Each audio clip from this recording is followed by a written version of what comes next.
ప్రాచీన శాస్త్రీయ అత్యాధునిక వైద్య విధానాలను వినూత్నంగా ఒకే గొడుగు కింద అందుబాటులోకి తీసుకొచ్చింది మెడి9 ఇంటిగ్రేటెడ్ మెడికల్ సిస్టమ్. మొదట్లో మహిళలకు జీన్స్ డిజైన్ పురుషుల డిజైన్ ను పోలి ఉంటుంది. అయితే కాలక్రమేణా జీన్స్ మహిళలకు మరింత స్టైలిష్ గా ఉండేలా డిజైన్ చేశారు.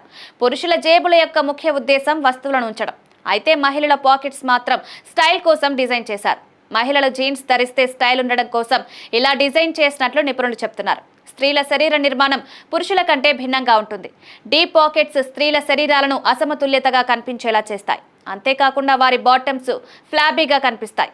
మారుతున్న ఫ్యాషన్ పోకడలు మహిళల జీన్స్ పాకెట్స్ పరిమాణాన్ని కూడా ప్రభావితం చేశాయి. Skinny jeans, tight fitting jeans రావడంతో పాకెట్ సైజ్ కూడా చిన్నబోయింది. ఫ్యాషన్ పాయింట్ నుంచి మహిళలు పెద్ద ప్యాకెట్ జీన్స్తో ఆకర్షణీయంగా కనిపించారు.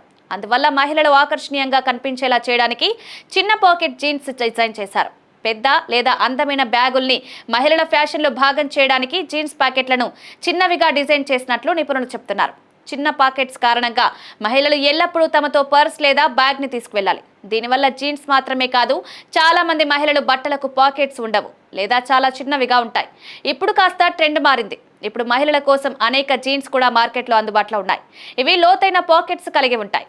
ఇప్పుడు చాలా డ్రెస్సుల్లో కూడా పాకెట్స్ తయారవుతున్నాయి. మహిళల్ని ఆకర్షించడం కోసం ఇలాంటి మార్పులు చేస్తున్నట్లు మార్కెటింగ్ నిపుణులు చెప్తున్నారు. ఫ్యాషన్ కోసం చాలా మంది అమ్మాయిలు చాలా టైట్ గా ఉండే జీన్స్ ప్యాంటు ధరిస్తున్నారు. అయితే ఇలా చేయడం చాలా డేంజర్ అంటున్నారు నిపుణులు. జీన్స్ చర్మాన్ని గట్టిగా పట్టేస్తుంది. దీంతో చర్మం నరాలపై ఒత్తిడి ఎక్కువగా ఉంటుంది. వీటికి రక్త ప్రసరణ సరిగ్గా జరగదు. దీంతో ఆ ప్రాంతాల్లో వాపులు వచ్చే ప్రమాదం ఉంది. నడుం వద్ద చాలా టైట్ గా ఉండడం వల్ల జీర్ణ వ్యవస్థపై ఎక్కువ ఒత్తిడి ఉంటుంది. అజీర్తి, మలబద్ధకం సమస్యలు వచ్చే అవకాశం ఉంది. కొందరిలో సంతానలేమి సమస్యలు కూడా వస్తాయంటున్నారు. కాబట్టి అమ్మాయిలు జీన్స్ ప్యాంట్ల విషయంలో తగిన జాగ్రత్తలు తీసుకుంటే మంచిది.